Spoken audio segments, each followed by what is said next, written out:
The morning sun cast long shadows across the New Haven colony as Commander Jake Martinez walked through the central plaza. Children ran between the market stalls while their parents bought fresh food from the hydroponic farms. 8-year-old Emma Martinez chased her friend Danny Johnson around the fountain, their laughter echoing off the metal buildings. The colony had been peaceful for 3 years now, and Jake felt proud of what they had built on this distant world. Dr. Lisa Rodriguez finished her morning rounds at the medical center and joined her husband near the fountain. She watched Emma play with the other children and smiled. Life on New Haven was simple but good. The families here worked hard during the day and spent evenings together, sharing meals and stories. The children attended school in the morning and played in the afternoons, just like kids had done on Earth for centuries. The warning sensors at the colony's edge began to beep softly. Jake looked at his communication device and saw 3 unknown ships approaching the planet. The ships were large and made of dark metal with strange symbols on their sides. They moved slowly, which usually meant peaceful intentions, but something about their design made Jake feel uneasy. "Lisa, take Emma inside," Jake said quietly. His wife nodded and called to their daughter. Emma ran over, her cheeks red from playing. She hugged her father's leg before following her mother toward their home. The alien ships landed in the designated area outside the colony walls. Jake gathered his security team and walked out to meet whoever was inside. The ships were silent for several minutes. Then a door opened on the largest vessel, and creatures unlike anything Jake had ever seen stepped out. They were tall, taller than any human, with gray-green skin that looked like leather. Their eyes were large and black, and they moved with mechanical precision. The leader wore a uniform covered in strange symbols and had metal pieces attached to his head and arms. When he spoke, his voice came from a device on his chest. "I am Ambassador Ziktar of the Vorthic Empire," the creature said. "We come seeking trade relations with your species." Jake introduced himself and his team. The aliens showed no emotion as they looked around the colony. Their black eyes seemed to study everything, from the buildings to the people walking in the distance. When a group of children ran past, chasing a ball, the aliens watched them with particular interest. "Your young ones," Ziktar said, pointing toward the children. "They are underdeveloped." "They're just kids," Jake replied. "They're supposed to play and learn." The alien made a sound that might have been laughter. "In our society, the young are trained for their roles immediately. Play is inefficient." Jake felt a chill run down his spine. These creatures didn't understand childhood at all. He forced himself to smile and invited them to tour the colony. As they walked through the streets, more aliens emerged from the ships. They carried strange devices that beeped and flashed as they pointed them at buildings and people. The school was in session when they passed by. Through the windows, Jake could see Mary Williams teaching a group of 10-year-olds about the local plant life. The children asked questions and raised their hands eagerly. Danny Johnson was explaining something to his friend Katie Smith, using his hands to show how a flower grew. The aliens stopped and watched the children for a long time. They whispered to each other in their own language, making clicking sounds with their throats. One of them pulled out a larger device and pointed it at the classroom. The device made a soft humming sound as it scanned the children. "What is that for?" Jake asked. "Scientific observation," Ziktar replied. "We study all species we encounter. Your young display interesting ... characteristics." Jake didn't like the way the alien said that word. He moved closer to the window, positioning himself between the aliens and the children. Inside, Emma had joined the class and was helping a younger boy with his reading. She was patient and kind, the way her mother had taught her to be. That evening, the aliens were invited to dinner at the community center. The whole colony gathered to meet their visitors. The children sat at their own tables, eating and talking quietly. The adults tried to make conversation with the Vorthik, but the aliens seemed more interested in watching the families interact. Your emotional attachments to the young ones, Zektar observed. It seems ... excessive. We love our children, Lisa said firmly. They're our future. Love, the alien repeated the word as if tasting something bitter. In our empire, the young are resources to be developed. Emotional attachment leads to poor decisions. Jake felt his hands clench into fists under the table.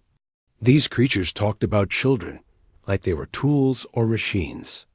Around the room, other parents were having similar reactions. Tony Johnson, Danny's father, was gripping his fork tightly. Maria Garcia kept glancing at her 5-year-old son, Bobby, who was laughing with his friends. After dinner, Zektar made his proposal. The Vorthik Empire would share advanced technology with the human colony. In return, they wanted to take some humans back to their worlds for scientific study. They would learn about human biology and behavior, which would help both species understand each other better. What kind of study? Jake asked. Biological samples, cognitive testing, behavioral analysis. Zektar's black eyes seemed to focus on the children's table.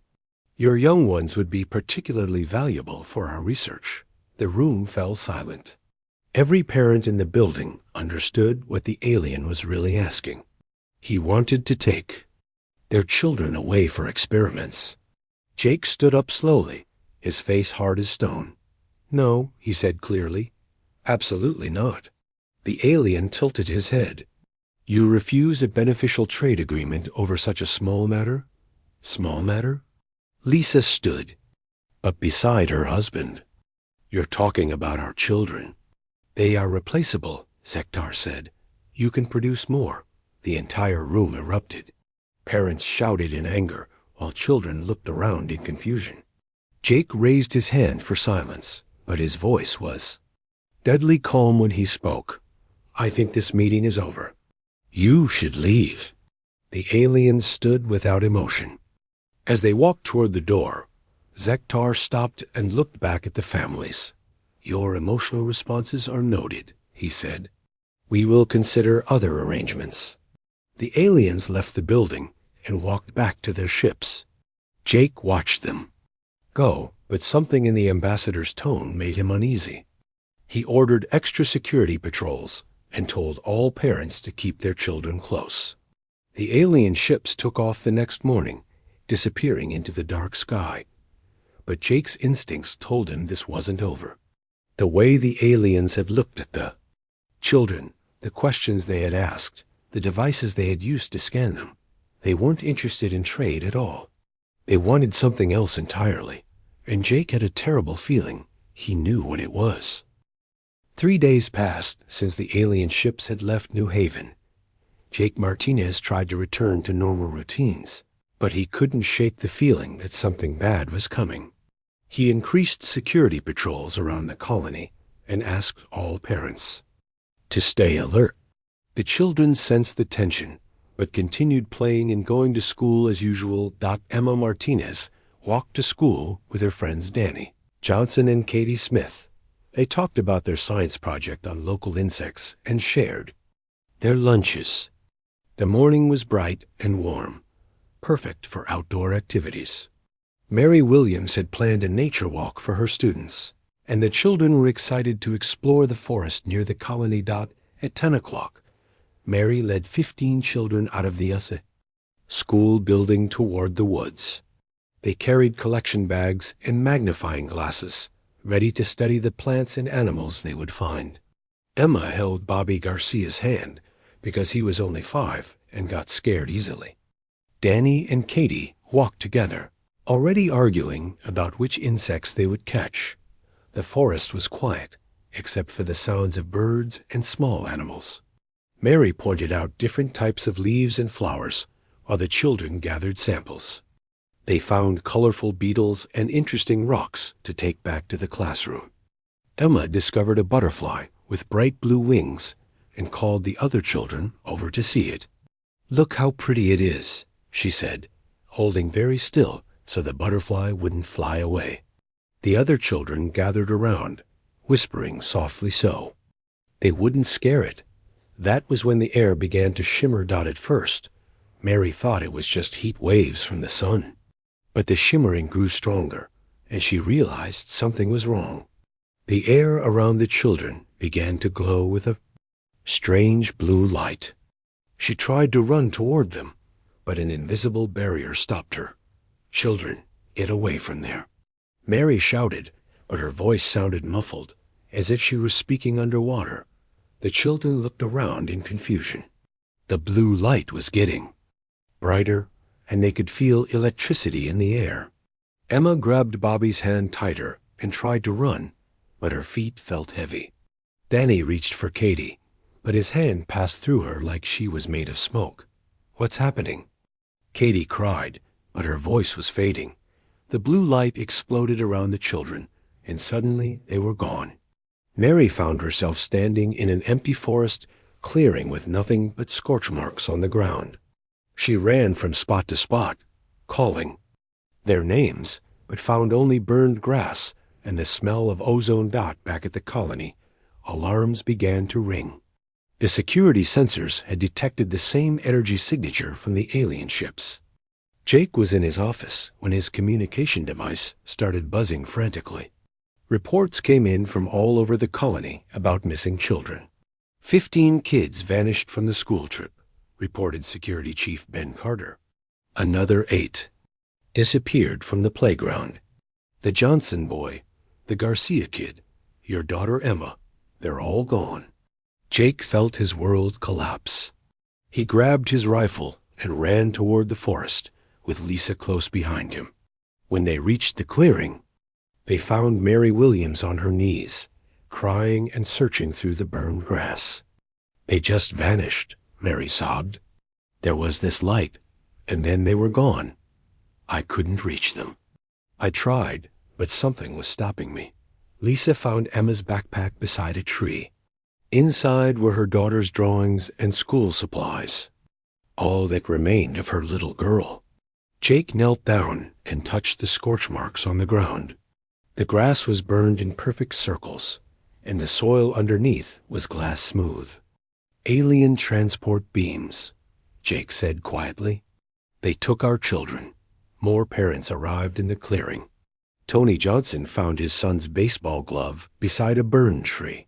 Maria Garcia discovered Bobby's toy truck melted from the heat. Every parent searched desperately, hoping to find their child hiding somewhere. But deep down they all knew the truth. Jake stood up and looked at the sky. Somewhere up there, alien ships were carrying away the most precious things in their lives. He pulled out his communication device and began sending messages to every human colony, military base, and trading post within 50 light years. "This is Commander Jake Martinez of New Haven Colony," he broadcasted. "The Vorthic Empire has abducted 23 of our children. We need immediate assistance. They took our kids." The response was immediate and overwhelming. Within minutes, messages started pouring in from across human space. Captain Steve Parker of the cargo ship Liberty was 3 days away, but changed course immediately. Admiral Helen Brooks received the message on her flagship and ordered her entire fleet to New Haven. Even smugglers and pirates, who normally avoided human authorities, volunteered their ships and crews. "We're coming," Admiral Brooks replied. "Every ship in the sector is coming." But Jake knew it might be too late. The children were already in alien hands, probably scared and confused. He thought about Emma asking him to check under her bed for monsters before she went to sleep. Now real monsters had taken her, and he hadn't been there to protect her. On the Vorthic research ship Dominator, the human children were waking up in small metal cells. The walls were smooth and cold, with no windows or decorations. Each cell contained a bed, a water dispenser, and a waste unit. The children could hear each other crying and calling out names. Emma woke up first and immediately started looking for a way out. The door was solid metal with no handle on the inside. She pressed her ear against the wall and heard Danny's voice from the next cell. "Danny, is that you?" she whispered. "Emma, are you okay?" "Where are we?" "I don't know." "Are Katie and Bobby here?" "Too? I'm here," Katie called softly from another cell. "I'm scared." "Me too," came Bobby's small voice. "I want my mommy." Emma closed her eyes and tried to remember what her father had taught her about staying calm in dangerous situations. He was a soldier before he became a colony commander, and he had shown her how to think clearly when she was afraid. "Listen, everybody," Emma said loud enough for all the children to hear. "We need to stay together and help each other. My daddy will come find us, but we have to be brave until he gets here." The children began talking to each other through the walls. The older ones, like Emma and Danny, tried to comfort the younger ones, like Bobby. They made up games and told stories to pass the time. When alien guards brought them food, the children shared information about what they had seen. "The guards are really tall," Katie whispered, "and they have those metal things on their heads." "They smell weird, too," added Danny. "Like old metal." "And medicine." Dr. Vexahan, the chief scientist, watched the children through hidden cameras. He was amazed by how quickly they had organized themselves and started working together. In his species, young ones were kept separate and trained individually. These human children seemed to gain strength from being together. "Fascinating," he told his assistant. "They display remarkable social cohesion even under stress." "Should we separate them?" the assistant asked. "No, this behavior is exactly what we need to study. Human emotional bonds appear to be the source of their species." Unusual resilience. Back on New Haven, the first ships were arriving. The cargo vessel Liberty landed heavily in the spaceport, followed by 2 military destroyers. Captain Parker jumped out of his ship and ran toward the command center, where Jake was coordinating the search efforts. "Where do we start?" Parker asked. "We track them down," Jake replied. "Every ship, every station, every contact we have in this sector. Someone must have seen where they went." Lisa was working with the colony's computer systems, trying to trace the alien ship's departure trajectory. She had found energy signatures leading toward the Kepler system, but the trail was already growing cold. "We need to move fast," she said. "The longer we wait, the harder it will be to find them." More ships kept arriving throughout the day. By evening, New Haven's small spaceport was overflowing with vessels of every size and type. Merchants, soldiers, miners, and even a few criminals had come to help search for the missing children. Admiral Brooks arrived with her battle fleet just as the sun was setting. She was a tall woman with gray hair and stern eyes, but when she saw the parents waiting desperately for news, her expression softened. She had lost her own son in a previous war and understood their pain. "We will find them," she promised Jake. "Whatever it takes, we will bring those children home." The search fleet prepared to launch into space. Every ship was loaded with weapons, supplies, and volunteers who refused to give up. The message was clear to anyone listening. Humanity was coming, and they would not stop until every child was safe. The human fleet that assembled at New Haven was unlike anything the galaxy had ever seen. Ships arrived from every corner of human space, not because they were ordered to come, but because they chose to. Word had spread through civilian networks, military channels, and even criminal organizations that alien creatures had stolen human children. Admiral Helen Brooks stood on the bridge of her flagship, Defender, and watched the chaos in the spaceport below. Cargo ships had been converted into warships overnight, with mining lasers welded to their hulls and makeshift armor plating bolted to their sides. The massive colony transport New Horizon carried 10,000 volunteers, all ready to fight for. Children they had never met. "Ma'am, we have over 300 ships now," reported Captain Roy Adams, her second in command. "Everything from military cruisers to personal yachts. Most of them have never fought in a real battle." Brooks nodded grimly. She had seen desperate people before, but never on this scale. Parents who had lost their children were beyond reason or fear. They would follow her fleet into the depths of space, and many would die trying to bring their kids home. "Signal all ships," Brooks ordered. "We launch in 6 hours. Anyone who can't keep up gets left behind." Down in the command center, Jake Martinez was coordinating with civilian contacts across the galaxy. His wife Lisa worked beside him, analyzing every piece of data they could find about Vorthix ship movements. The aliens had left energy signatures. That could be tracked, but the trail was growing colder by the hour. "I've got something," called out Chief Engineer Carlos Mendez from his workstation. "Sam O'Brien at Station Gamma says he saw 3 unknown ships refueling there yesterday. They paid in rare metals and didn't talk to anyone." Jake marked the location on his star chart. Station Gamma was a trading post in neutral space, 3 days' travel from New Haven. If the Vorthix had stopped there, it meant they were heading deeper into their own territory. Alice Chong on the merchant route reports unusual alien activity near the Kepler system, Lisa added. "Ships coming and going at all hours, more than usual." More reports came in from across the sector. Human traders, station operators, and even bartenders shared information about strange alien movements. The Vorthix had been careful to avoid human military patrols, but they hadn't counted on the vast network of civilian contacts the humans maintained throughout the galaxy. On the research ship Dominator, the human children were learning to survive. In their metal prison, Emma Martinez had become their unofficial leader, organizing daily activities and keeping everyone's spirits up. She remembered her father's lessons about staying strong during tough times.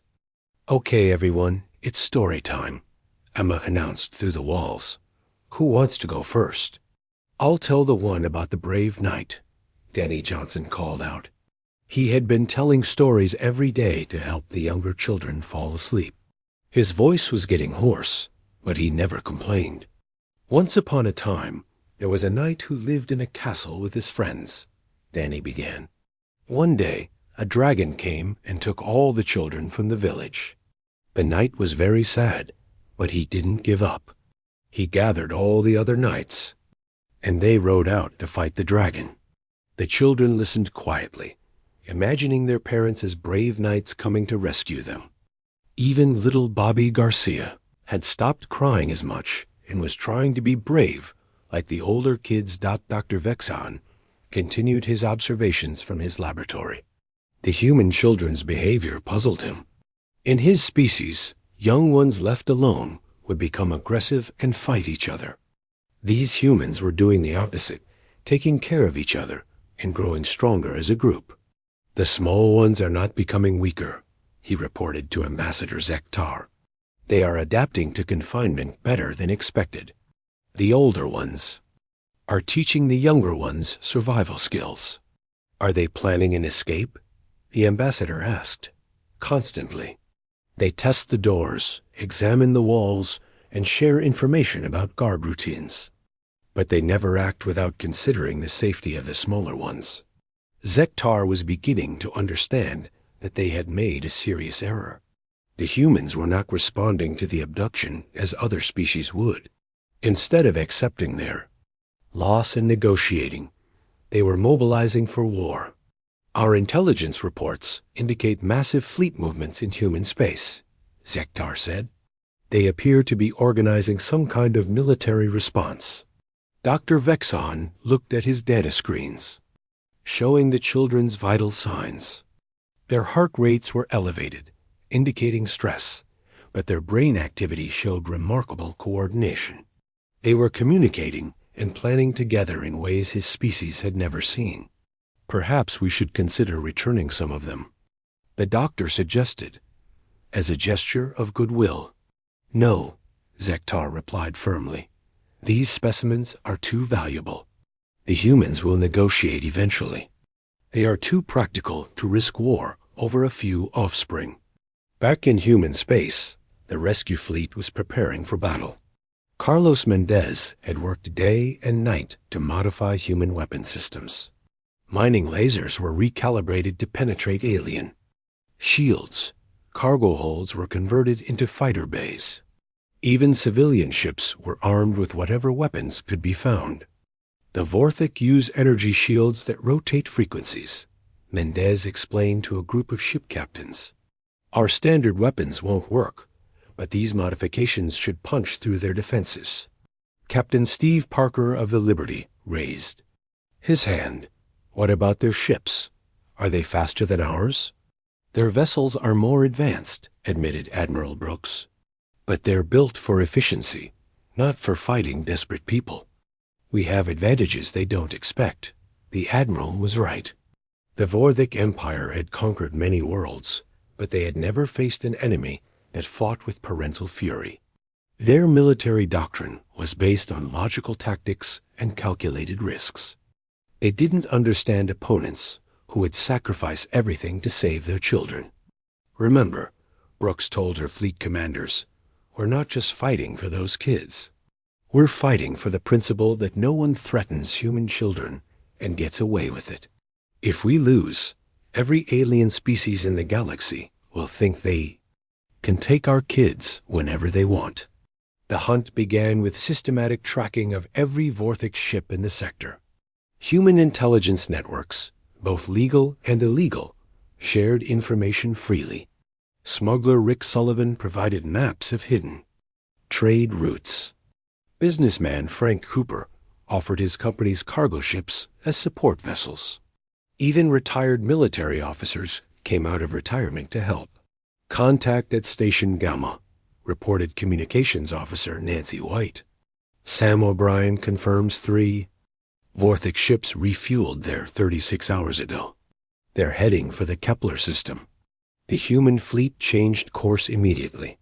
300 ships moved through space like a pack of wolves following a scent. They maintained tight formation, sharing sensor data and coordinating their search patterns. At the Kepler system, they found evidence of recent Vorthic activity. Energy signatures indicated that alien ships had been using the outer planets as staging areas. The humans spread out to search every moon and asteroid, determined to find where their children had been taken. "Patrol Group 7 has something," reported Captain Adams. "Debris from a Vorthic ship near the 4th planet. Looks like they had some kind of accident." The debris contained computer components that Lisa Rodriguez was able to analyze. The data showed navigation records and communication logs in the Vorthic language. With help from the colony's translation computers, she began to decode the alien messages. "They're not just studying our children," Lisa told Jake with anger in her voice. "They're trying to understand what makes humans so dangerous. They think our emotional bonds are some kind of weakness they can exploit. They're about to learn how wrong they are," Jake replied grimly. The human fleet regrouped and continued following the trail. Every piece of evidence brought them closer to the children. Ship captains shared information constantly, building a picture of Vorthic movements and behavior patterns. "The aliens are heading for their research stations," Admiral Brooks announced. To the fleet, "Intelligence suggests they have facilities in the Omega sector, about 6 days' travel from here." The news spread through the fleet like wildfire. 6 days meant 6 more days of children being held prisoner by creatures who saw them as laboratory specimens. Some parents wanted to push the ships harder, risking engine damage to arrive sooner. Others urged caution, knowing they needed to be ready for battle when they found the aliens. "We go fast but smart," Brooks decided. "Those kids need us to be strong when we get there, not broken down and helpless." The human fleet raced through space, driven by the knowledge that somewhere ahead, 23 children were waiting for rescue. The Vorthik had made the fatal mistake of thinking that humans would react logically to the loss of their offspring. Instead, they had awakened something primal and unstoppable as the ships jumped to hyperspace. Every parent in the fleet was thinking the same thing. Their children were out there in the dark, scared and alone, trusting that someone would come. For them, the Vorthik Empire was about to learn that some bonds cannot be broken and some fury cannot be contained. The hunt was just beginning. The first battle happened at Kepler 7, a small Vorthik outpost on the edge of their territory. The human fleet dropped out of hyperspace to find a defensive force twice their size waiting for them. Massive alien warships hung in space like dark metal mountains, their weapons already charging with deadly energy. Admiral Brooks studied the enemy formation from her bridge. The Vorthik had arranged their ships in a perfect defensive pattern, with heavy cruisers protecting smaller vessels behind them. It was textbook military strategy, the kind taught in every academy in the galaxy. "They're trying to intimidate us," she told her officers. "Standard formation, overwhelming firepower. They think we'll see the odds and retreat." Captain Adams looked at the tactical display nervously. "Ma'am, they do outnumber us significantly. Maybe we should call for reinforcements." Brooks shook her head. "There are no reinforcements. This is everyone we have, and those children can't wait any longer." She opened a channel to the entire human fleet. 300 ships received her transmission, from massive military vessels to small cargo haulers that had been converted into fighting ships. Every captain and crew member heard her words clearly. "This is Admiral Brooks. The aliens think they can scare us with numbers and big ships. They don't understand that we're not just fighting for territory or resources. We're fighting for our children. Every parent in this fleet knows there's only one acceptable outcome here. We get our kids back, no matter what it costs." The response was immediate. Ship after ship reported ready for battle. Captain Steve Parker of the Liberty had welded mining lasers to his cargo vessel and loaded it with volunteers. Engineer Carlos Mendez was on board the converted freighter Hope, ready to test his modified weapons against alien shields. "All ships, attack pattern Delta," Brooks ordered. "Remember, we're not here to fight a clean battle. We're here to win." The human fleet charged forward with a fury that caught the Vorthik completely off guard.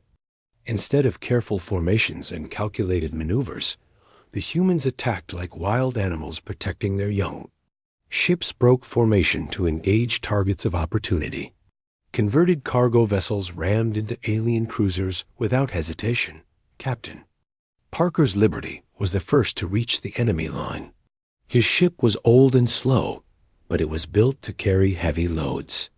Now it carried something more precious than cargo, the desperate hope of parents who would never see their children again if this battle was lost.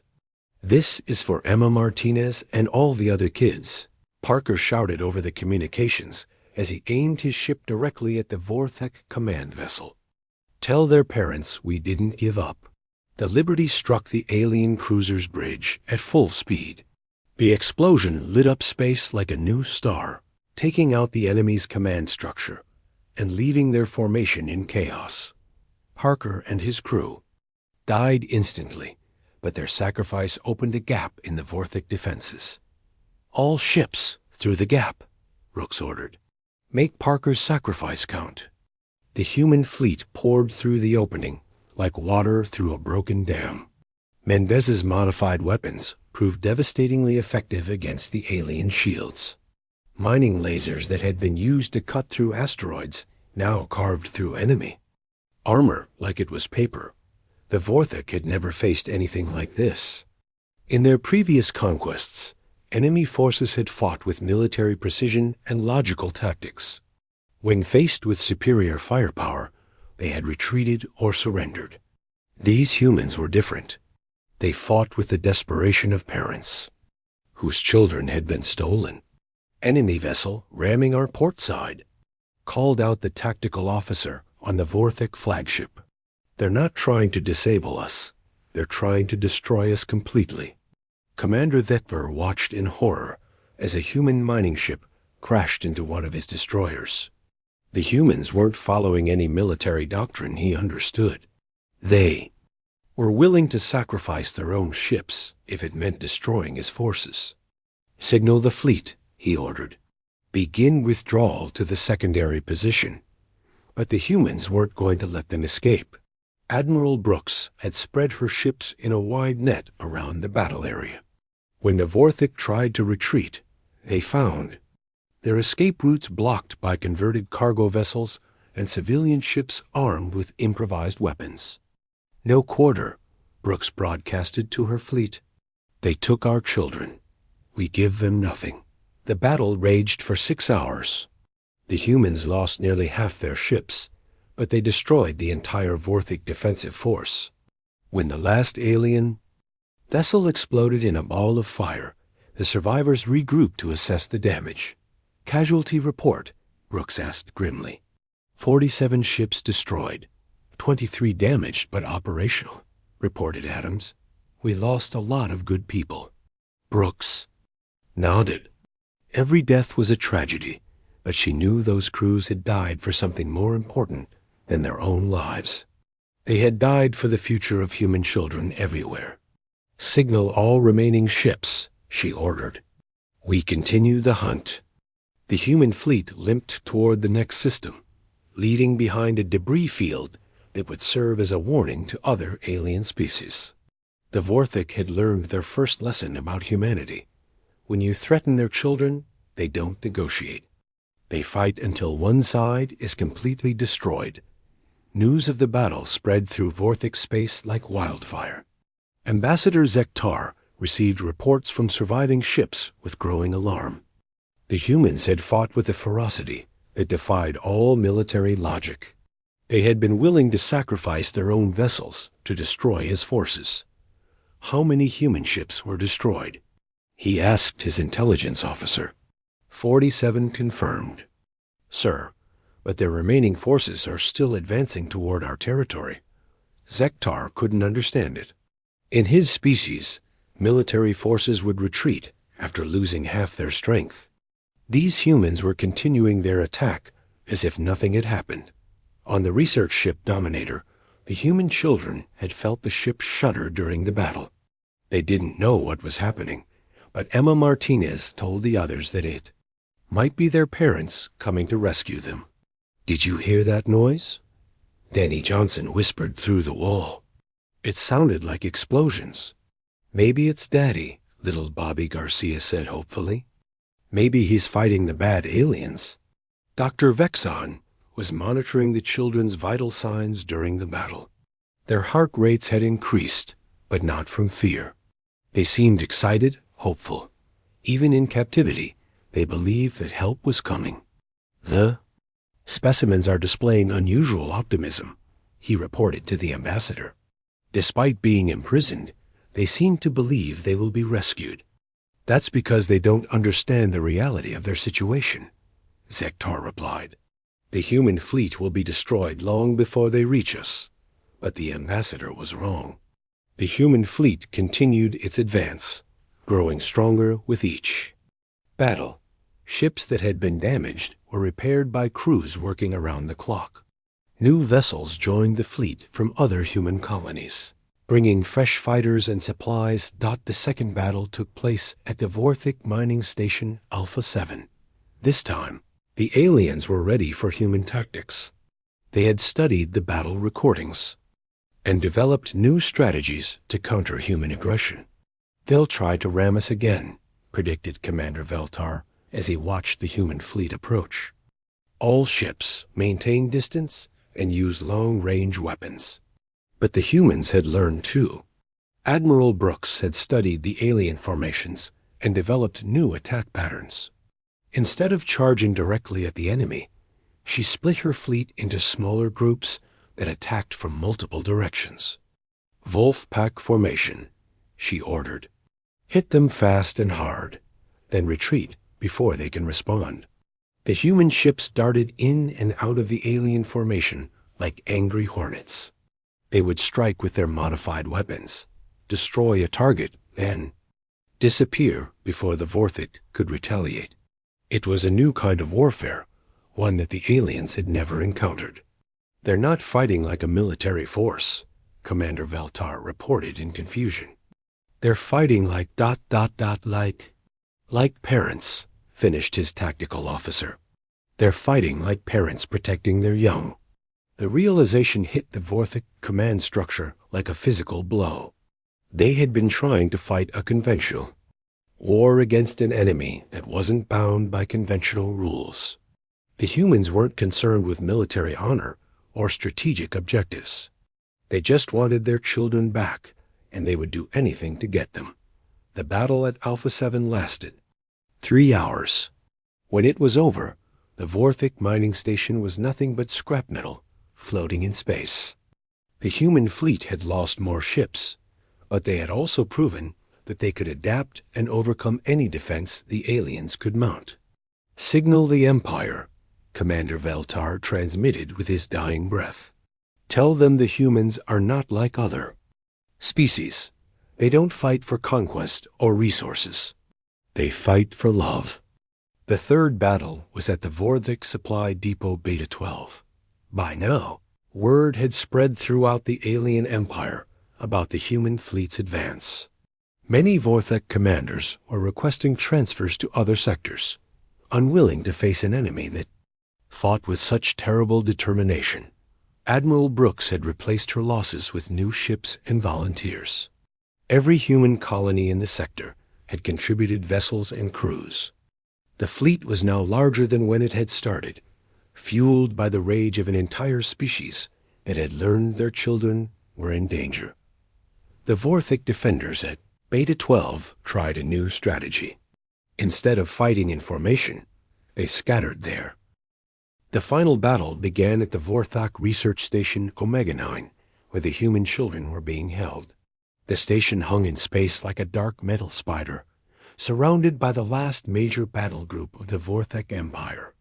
Ambassador Zeke-Tar had gathered every available ship to defend the facility, knowing that if the humans reached the children, his species would face complete annihilation.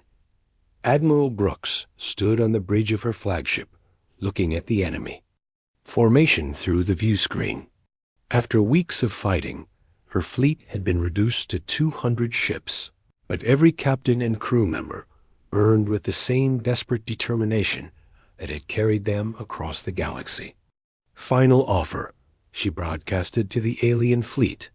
"Return our children immediately and withdraw from human space forever. Those are the only terms we will accept." The response came from Ambassador Zeke-Tar himself. "Admiral Brooks, surely we can reach a reasonable compromise. We will return half the specimens in exchange for your withdrawal and a technology-sharing agreement." The silence that followed was colder than the vacuum of space. When Brooks spoke again, her voice carried the accumulated rage of every parent who had ever lost a child. "We want all our children back. We want them back now. And then we want you to disappear from our space forever. If you refuse, we will destroy every ship you have and hunt your species to extinction." The battle that followed was brief but decisive. The Vorthik had superior numbers and technology, but they were fighting an enemy that had learned to turn desperation into strength. Human ships moved with coordinated precision, each captain knowing that the children they were fighting for were somewhere in that metal station. Captain Carlos Rodriguez of the cruiser Liberty's Hope led the first wave of attackers. His ship had been named after the vessel that Captain Parker had sacrificed in the early battles. Every human in the fleet knew the story of Parker's courage, and they fought to honor his memory. "This is for Parker and all the others who died getting us this far," Rodriguez announced as his ship charged toward the enemy line. "We're not going home without those kids." The human fleet punched through the Vorthik defenses like a spear through paper. Ships that had been damaged in previous battles continued fighting even as they fell apart.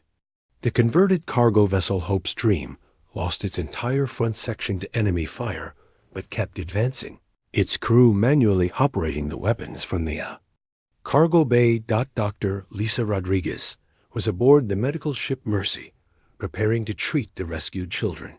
She had studied everything they knew about Vorthek facilities, planning for every possible injury or trauma the kids might have suffered. Her hands shook as she worked, not from fear, but from the overwhelming need to hold her daughter Emma again. "Boarding teams, prepare for assault," Admiral Brooks ordered. "Every second counts now." The boarding parties launched from a dozen different ships, racing toward the research station while the battle raged around them. Marine Captain David Chun led Alpha Team toward the station's main docking bay, his soldiers armed with weapons designed to cut through alien barriers. "Remember, those kids have been prisoners for weeks," Chun told his team. "They're going to be scared and confused. We need to be gentle with them, but ready to fight anything that tries to stop us." Inside the research station, the human children heard the sounds of battle echoing through the walls. Emma Martinez pressed her ear to the metal surface, listening to the explosions and weapons fire. She had been organizing the other children for weeks, keeping their spirits up and helping them stay strong. "That's our parents," she told the others, through the wall communications they had developed. "They came for us, just like I said they would." Danny Johnson was in the cell next to hers, and he had been helping Emma keep the younger children calm. "How do you know it's them?" he asked. "Because they're our parents," Emma replied simply. "They would never stop looking for us." Dr. Vexan was frantically trying to secure his research data as the station shook from weapons impacts. The human children had proven to be the most remarkable specimens he had ever studied. Their emotional bonds and cooperative behavior had given him insights into why their species was so formidable. "We need to evacuate the specimens," he told his assistants. "The research is too valuable to lose." But it was too late. The boarding teams had already breached the station's outer defenses.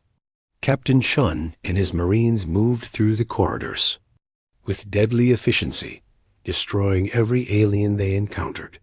They had no mercy left for creatures who had stolen human children. "Kids, if you can hear me, we're coming," Chun broadcasted over the station's communication system. "This is the human rescue team. We're here to take you home." The response was immediate and heartbreaking. 23 young voices called out at once, crying and laughing and shouting their names. The Marines followed the sounds through the winding corridors, their weapons ready, but their hearts breaking at the fear in those young voices. Emma Martinez heard heavy footsteps approaching her cell. She pressed against the wall, hoping desperately that they belonged to humans and not more alien guards. When the door burst open, she saw a tall man in military armor with kind eyes. "Are you Emma Martinez?" Captain Chun asked gently. "Yes," she whispered, then louder. "Yes, I'm Emma. Are you here to take us home?" "We're here to take you home, sweetheart," Chun replied as he scooped her up in his arms. "Your mom and dad are waiting for you." The rescue took less than an hour. The human Marines moved through the station like avenging angels, freeing every child and destroying every piece of research equipment they found. Dr. Vekhan tried to stop them, but Captain Chun shot him without hesitation. "That's for stealing." "Our kids," Chun said as he stepped over the alien's body.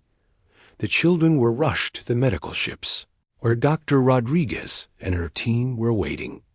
Emma ran to her mother's arms, crying and laughing at the same time.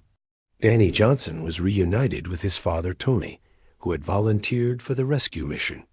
Little Bobby Garcia clung to his mother Maria, who had somehow managed to get aboard one of the medical ships.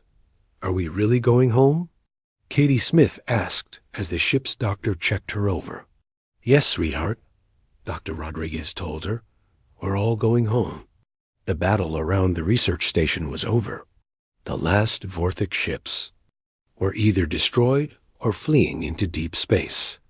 Ambassador Zektar's flagship was a burning wreck, and his empire was collapsing as news of the defeat spread throughout their territory. Admiral Brooks received reports from across Vorthic space. Entire fleets were surrendering rather than face. Human forces, colonial governors were abandoning their posts. The empire that had seemed so powerful was crumbling from within. Signal all human ships, Brooks ordered. Mission accomplished. We're bringing our children home. The journey back to New Haven took 2 weeks. The children recovered quickly, their resilience amazing the medical staff. They had suffered no permanent physical harm, but they had learned lessons about courage and cooperation that would stay with them forever. Emma Martinez spent her time on the ship, drawing pictures of their rescue and talking to the other children about their plans for when they got home. She had become their leader during captivity, and she remained their friend during the journey back. "I want to be a diplomat when I grow up," she told her mother. "I want to make sure no other kids ever get stolen like we did." Danny Johnson said he wanted to be a soldier to protect other children from aliens who might try to hurt them. Katie Smith wanted to be a doctor to help people who were scared and hurt. Even little Bobby Garcia had big dreams about how he would help make the galaxy safer. The welcome home ceremony at New Haven was broadcast across human space. Thousands of people gathered to see the children return, and millions more watched. From other worlds, the kids walked down the ship's ramp to find their entire colony waiting for them, along with crews from every ship that had participated in the rescue.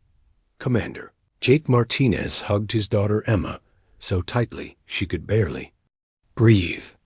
"I'm so proud of you," he whispered. "You were so brave." "I knew you would come," Emma replied. "I told all the other kids that our parents would never give up on us." The celebration lasted for days, but the consequences of the rescue mission lasted much longer. Word spread throughout the galaxy about what had happened when the Vorthic Empire had stolen human children. Every alien species learned the same lesson. Humanity's greatest strength was not their technology or their numbers, but their absolute dedication to protecting their young. The Vorthic Empire never recovered from their defeat. Their remaining territories declared independence or joined other governments. Ambassador Zektar's final report, recovered from the wreckage of his ship, became a warning that was shared among alien civilizations for generations. "The humans have a saying," he had written. "It takes a village to raise a child. What we learned is that it takes a galaxy to threaten one. We thought their emotional bonds were weakness. We were wrong. Those bonds are what make them the most dangerous species in the universe." Years later, when Emma Martinez became Earth's youngest ambassador, she would use her experience to forge peaceful relationships with dozens of alien species. But she never forgot the lesson she had learned in that metal cell. When you threaten human children, you face the wrath of every parent who ever sang a lullaby or kissed a CR.